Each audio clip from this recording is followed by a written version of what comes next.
Today marks 20 years since Princess Diana died.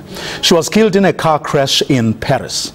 Our UK correspondent Natalie Powell joins us now from London. Good evening, Natalie, and thank you very much for joining us. Well, fill us in, please, if you will. What's the buzz like in the UK today around this anniversary? Well, we've had a number of public services take place in the UK today, particularly with the charities that Diana was, of course, involved in. But the centre point, really, of this memorial to her 20 years on appears to be taking place around Kensington Palace, which is where the Princess of Wales lived for some 15 years, of course. We've seen a lot of people attending Kensington Palace, leaving floral tributes, handwritten notes, lighting candles, in fact, outside the gates of Kensington Palace. And really what we're seeing is a coming together again of the country that grieved so heavily for Diana, of course, 20 years ago. There was a 7 days grief period back in 1997 when she died, and we saw huge amounts of flowers put all over the gates of Buckingham Palace. And it's a similar kind of feeling and sense, but on a much smaller scale, of course, outside Kensington Palace today. Many people really just wanting to come and remember the princess and pay tribute to her and all of the work that she did in her 36 years, of course, of life. She died, as you've mentioned, in Paris at the age of 36.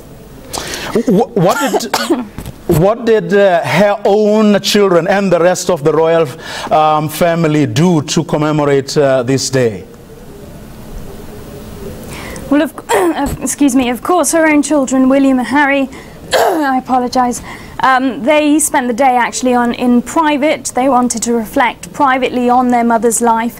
But we did see them yesterday actually going to Kensington Palace and seeing some of the tributes that had already been laid there for her, speaking to members of the public. And they also attended the garden there, which has been put in memory of Princess Diana, the White Garden, walked around that, spoke to the people in charge of curating that garden. But today has very much been a day of private reflection for them, which is something I believe the public appears to be understanding here in the UK. A lot of people are quite pleased that the princes paid their respects and had a look at these floral tributes yesterday, but understanding, as we have seen over the few years since Diana has left, the 20 years since Diana has died, that of course the princes are grieving in private. And it's only really recently, excuse me, that the princes have come out and spoken about their mother in more detail.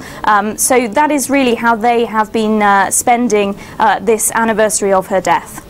Well, I mean, with a new princess in town, so to speak, and an entire generation of Brits who don't really know her, would you say she still remains the most loved royal, as some people have argued?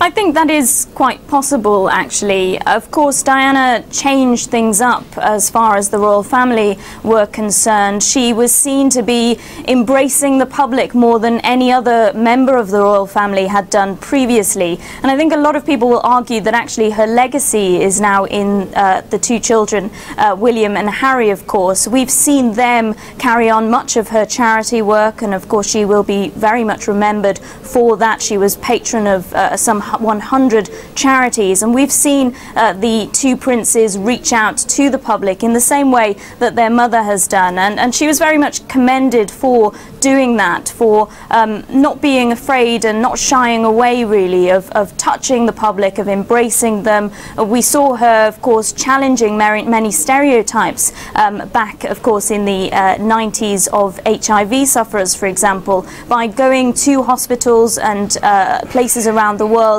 and actually physically getting involved, being at their bedsides, touching them, feeding children across the world that suffered from HIV as well. And it does appear that what we're seeing now is a similar kind of thing with her children, William and Harry, and of course Prince William's wife, Kate Middleton.